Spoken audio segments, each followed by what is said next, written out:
వేదికను అలంకరించిన గౌరవ శాసనసభ్యులు శ్రీ పూజారి శ్రీనివాస్ రెడ్డి గారికి, అలాగే మిగతా బంజారా పెద్దలందరికీ, అలాగే నా ముందు కూర్చున్న బంజారా అందరికీ కూడా సంత్ సేవాలాల్ మహారాజ్ యొక్క 287వ జన్మదిన శుభాకాంక్షలు అండి. సమయాభావం కావాల్సింది కాబట్టి 2 మాటలు నేను గోర్వాటిలో చెప్పి ముగిస్తాను.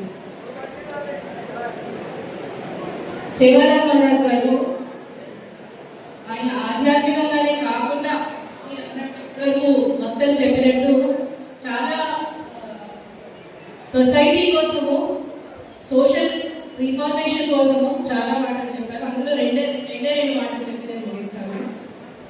గోర్వాటి కచ్చ భూకే బాటి కరావు, అంటే ఆకలితో ఉన్న వాళ్ళకి బాటి కరావు, బాటి నేర్పించాలి. తర్సే బాటి పరావు, దాహంతో ఉన్న వాడికి దాహం తీర్చాలి.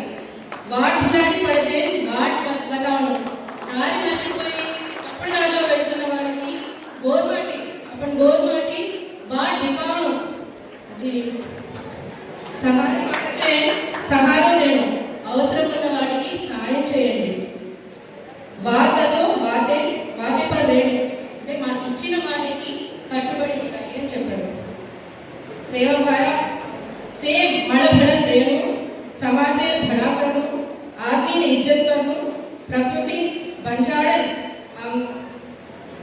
आंगको पीली दर्पिली नो देव, అంటే ఇప్పుడు ఎన్వైరన్మెంట్ గురించి, పర్యావరణం గురించి మనం చాలా మాట్లాడుకుంటున్నాము. 300 సంవత్సరాల ముందే ఇదంతా ప్రెడిక్ట్ చేసి సేవాలాల్ మహారాజ్ మనందరికీ ఒక మార్గదర్శనాన్ని ఇచ్చారు. సో సే బड़ा प्रेम, से आम जाओ, కానీ సే పెద్ద మనుషులు కజు తప్పుడు అలవాట్లు కాయించదు, సే బులాడి పడతా అని ఆచో వాటే పర్ చాలు, సేవలాల్ మహారాజ్ వాటే పర్ చాలు, సే ఆచో గోలేచ్చు. ఈ అవకాశం మనకి దీనే జవాసు సే థ్యాంక్ యూ. బార్ హుబేలో 9 డిగ్రీ ఆఫ్ లాస్ట్ సాలే